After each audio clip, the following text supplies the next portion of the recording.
Mission list updated. Boss, I know you haven't been back long, but I prepared a list of missions for you. Open your iDroid.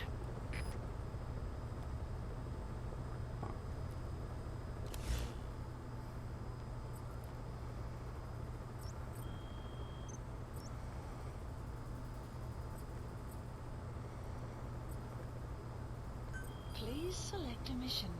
I've taken the job offers Diamond Dogs has received and made a list of those I want you to consider. Which ones you accept is your call. The objectives of the missions I've added are prisoner rescue, facility sabotage, and high-value target elimination. Probably all a walk in the park for you, but they should help you get back on your feet. I put the mission details on a cassette tape. Refer to it if you decide to accept the mission. We'll receive GMP for completing missions, and extracting soldiers and prisoners will boost our ranks. Building up Mother Base is the first step to achieving our goal. If that means wet work, so be it. We're gonna have to get our hands dirty. I hope you're rested up, because we're not stopping. Not until the pain is gone. The future of Diamond Dogs is in your hands. We're counting on you, boss.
Please specify a project.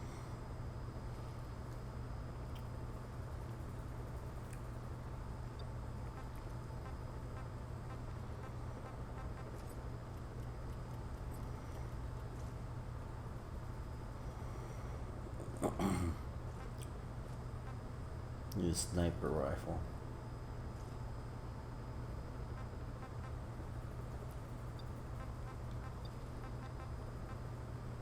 Flare grenade.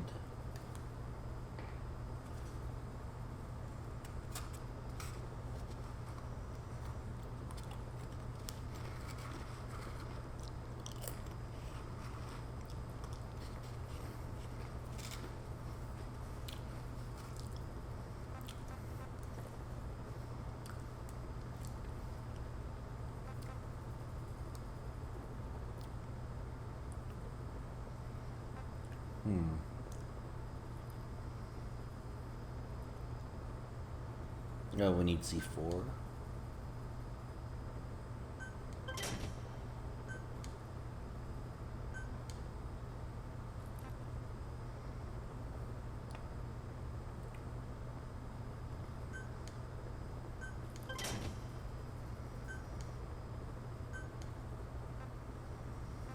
Let's see.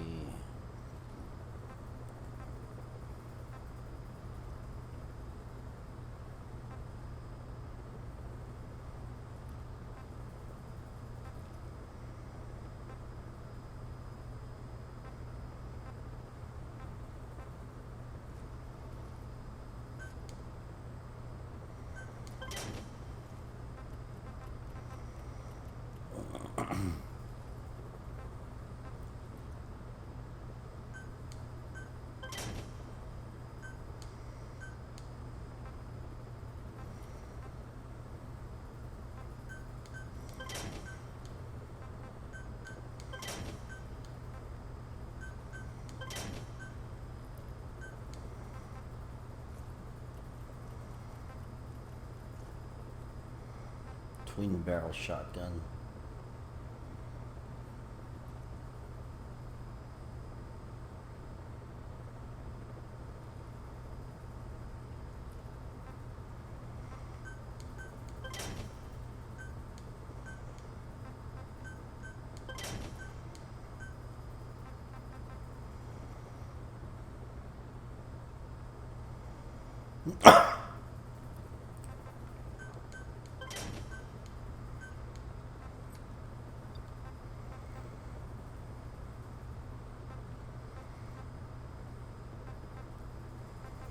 Let's see, secondary.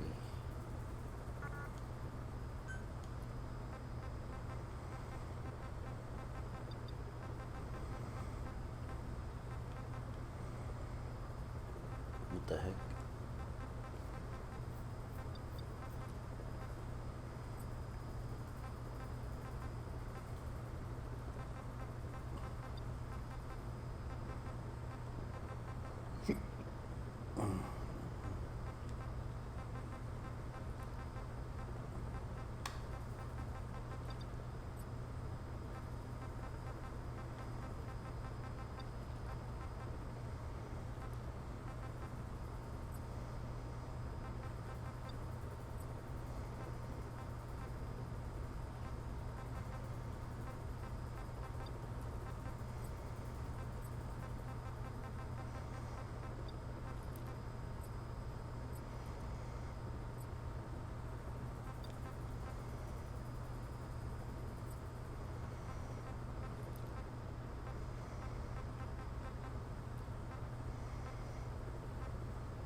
C4 capture cage. That's weird. Okay, we'll figure that out.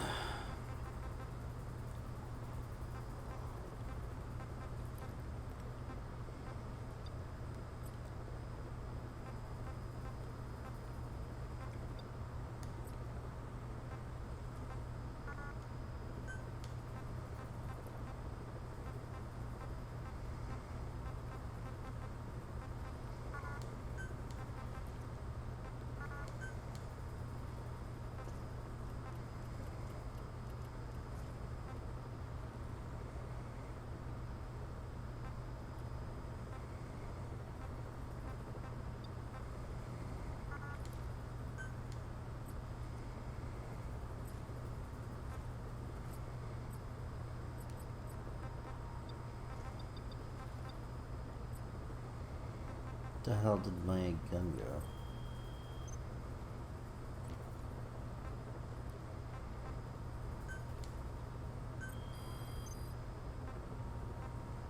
What's all this?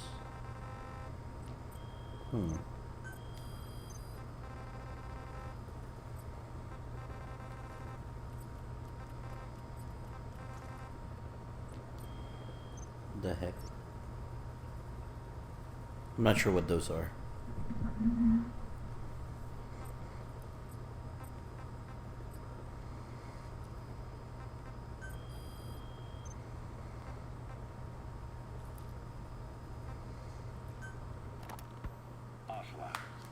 I hear they started calling you Shalashaska in Afghanistan. What's that about? You know the term Sharashka? It's slang for a suspicious, hastily thrown together organization. The word became associated with a type of forced labor facility in the Soviet gulag system. OKB scientists and engineers who'd been convicted of crimes were sent to a Sharashka for forced R&D. The Sharashkas were supervised by Lavrenti Beria of the NKVD, the secret police, under the official name 4th Special Department. Forced research? That's not very different from what we do here. Diamond Dogs is different. Everyone here believes in you. Regardless of where they came from or why they're here, they revere you. And they're fighting because it was their choice. And if it wasn't, they'd leave? Who knows? That's our reality here, whether it's real or not. If there's another truth, I don't want to know it. All that matters is that's the concept that's taken shape in their heads. The traces of a group ideology, our superstructure, to put it in Marxist terms. All right. Go Right. So anyway, at some point the enemy started calling me Sharashka. This was after the war in Afghanistan broke out. While I was keeping an eye on you in that hospital, I was also heading up interrogations here. The men I broke gave up their comrades and families, everything they wanted to protect them most. No real cause for it. I just let myself get caught up in the old Russian pride. But suddenly I received the honor of becoming Special Interrogation Advisor to the forced labor camps. But the more men I interrogated, the more people saw me as just that, the interrogator. It helped cover my real objective of keeping you safe. You went that far for me. Far enough to keep you alive. I ended up being pretty well known among the Afghan guerrillas. Some of them would have seen me on the battlefield, and that's how I got the second half of the name. Shashka. It's a sword, a type of saber from the Caucasus. Russian dragoons and Cossacks carried them into battle. Now, the Russian Empire had a general by the name of Fyodor Arturovich Keller. His bravery earned him the nickname Russia's Greatest Shashka. Someone must have known about that, because somewhere along the line, Shashka got stuck on the end of Sharashka. The guerrillas were using the name amongst themselves. By the time I got to hearing about it, pronunciation had wound up as Shalashashka. So half gulag, half hero sword. It was a perfect fit. But you see how rumors and ideas about people can get out of hand fast. Once you create a character and put it out there in public mind, it warps and twists with every baseless rumor. And before you know it, all people see are phantoms. In my case, it works out just fine. I'm plenty used to working under aliases.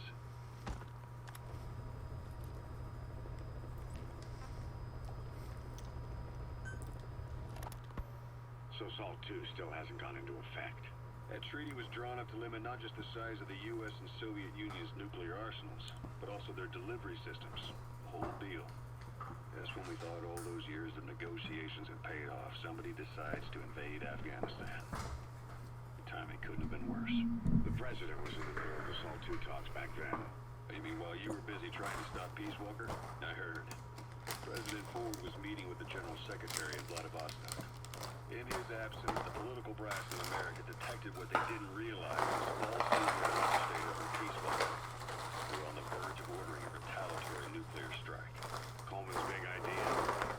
Humans are incapable of destroying themselves. Turns out he never knew what humans are capable of. If that AI, the boss, hadn't found a way to stop the fake data transmission, they probably would have gone ahead with the launch. Deterrence was revealed as the pipe dream it was. All thanks to you and her.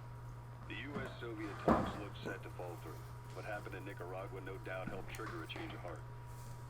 In the end, the times define the politics. When you grab their tail, they turn and bite your hand.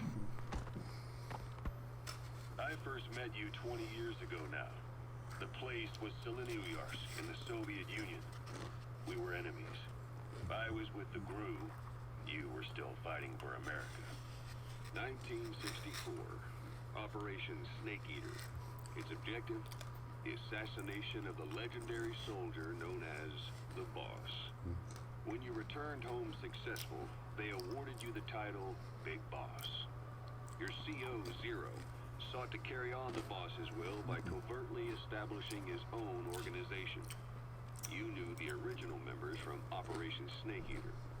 From America, there was David O, or as he was to you, Major Zero. Donald Anderson, a.k.a. Sigand. Dr. Clark, who went by paramedic during the operation. And the fourth, you. From China, there was Eva. And me, Ocelot, from the Soviet Union. 6 in total. To us, government notions of friend and foe were meaningless. As were East and West, we joined forces by our will alone. Our objective was to fulfill the boss's dying wish, to make the world one. And to do it, Zero used the Philosopher's Legacy, the secret war fund you obtained during Operation Snake Eater. This organization would go on to become Cypher. I, on the other hand, was left with the problem. You only recovered half of the legacy. I had to locate the other half myself. When I found the funds, I passed them on to Zero, just as you wanted. I still trusted him in those days.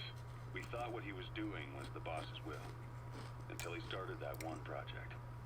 Les enfants terribles. Zero called in. You parted ways, as did Eva, leaving only Anderson and Clark still with him. I maintained limited contact, although truth be told, we were just keeping tabs on one another. The reason was always you. After you returned to the Army and created Foxhound, you left America. For a time, even I'd lost track of you. I'd imagine Zero did too. You always were the best when it came to hide and seek.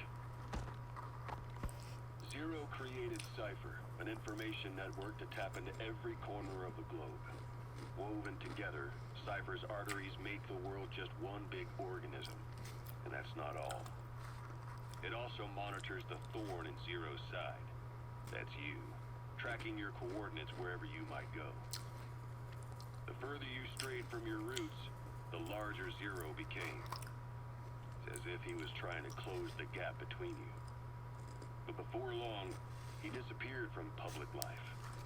Only a few people had direct contact with him. For a time, I was one of them. Then a year after you fell into your coma, he slipped out of sight entirely. Since then, nothing. No photos, no recordings, not even a reliable rumor as to his whereabouts. I tried every method I could think of, but Zero was gone.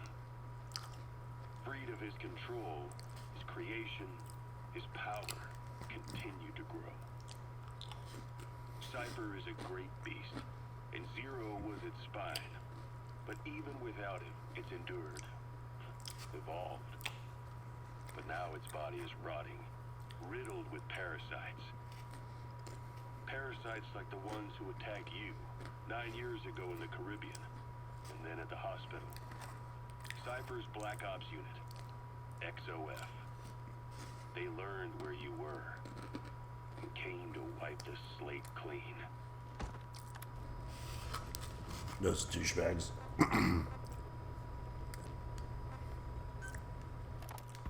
Christmas Eve, 1979. The Soviet Union rolled into Afghanistan. Muslims have revolted against the Soviet-friendly regime established the year before. The DRA forces could no longer contain it themselves, so the Soviets went in to intervene. The Afghan government was powerless and fraught with infighting. They lost the hearts and minds of the people, and that alarmed the Soviet leadership. With the Islamic Revolution happening in Iran, the Soviets felt they had to act fast or risk the spread of Islamic revivalism. A superpower, sending a motorized rifle division against men on horseback with antique rifles. Everyone thought it'd be over in an instant, only it wasn't. Some Muslims made their fight a jihad, a holy war, and began a guerrilla campaign on all fronts. A war of attrition. These fighters call themselves Mujahideen. They're being supported by the West through Pakistan. That's why Miller was involved.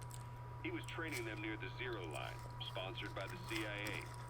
The war has become a nightmare for the Soviet troops stationed here. They thought they'd be headed home in 6 months at the most. Then a year passed. 2 years. Now here we are 4 years on with no exit in sight. Afghanistan has become the Soviet Union's Vietnam. The Soviet troops on the ground want to go home, but at least they have homes to go back to. The Afghans have lost theirs. The Soviets destroy the kishlaks, villages, wherever they can. They burn down homes and fields, fill in wells, turn pastures into minefields. It's created a mass of refugees who fled to Pakistan. If the Mujahideen are fish swimming around the villages, the Soviets will go so far as to dry out their ocean. But this has had a big price. There's bitter resentment among the Afghans, and they're taking out their anger on the soldiers on the front lines. Among the Mujahideen are the Pashtun people. They're fiercely devoted to their code of Badal, or revenge. Soviets they've captured have had their hands, feet, and noses cut off before being left to die at the side of the road, just to show their comrades what they're capable of. Friendlies who come across them can do nothing but put them out of their misery. Then they burn down another village in retaliation. And the cycle of vengeance goes on.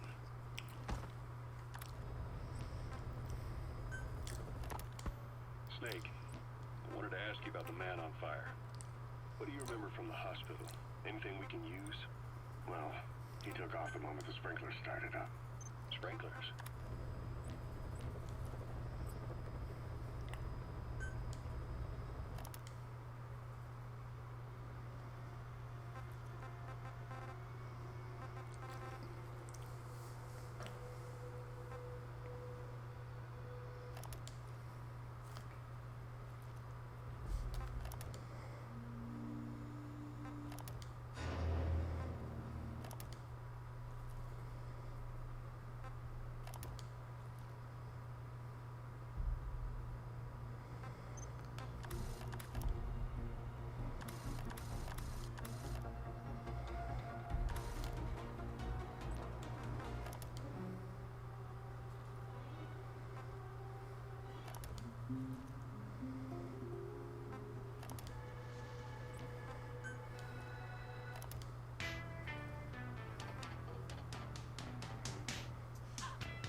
Listen to tapes acquired in the field. I thought I got some.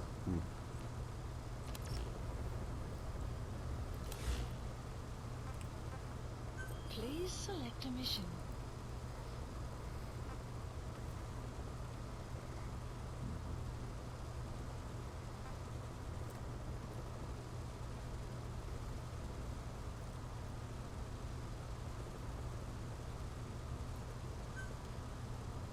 Mission accepted.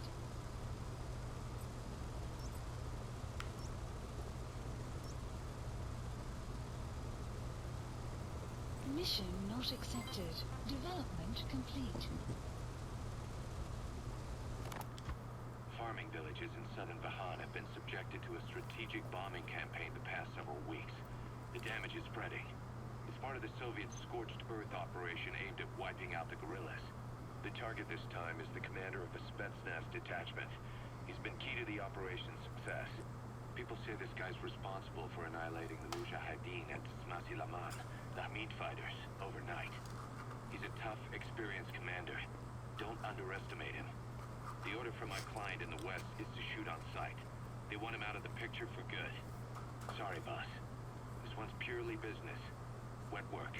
A hit on a commanding officer of the Soviet military. Nothing personal. We're only doing this because it gets us one step closer to our goal.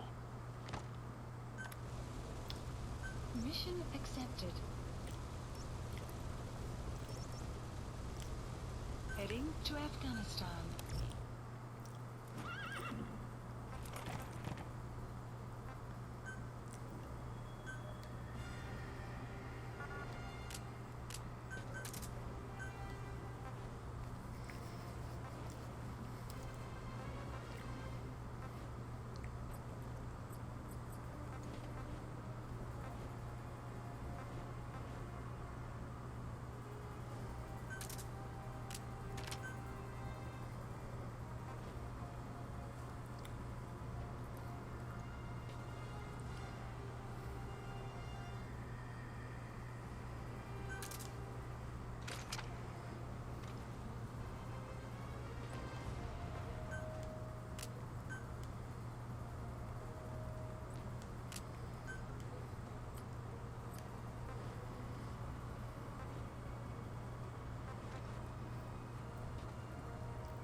Yeah, I guess that's it.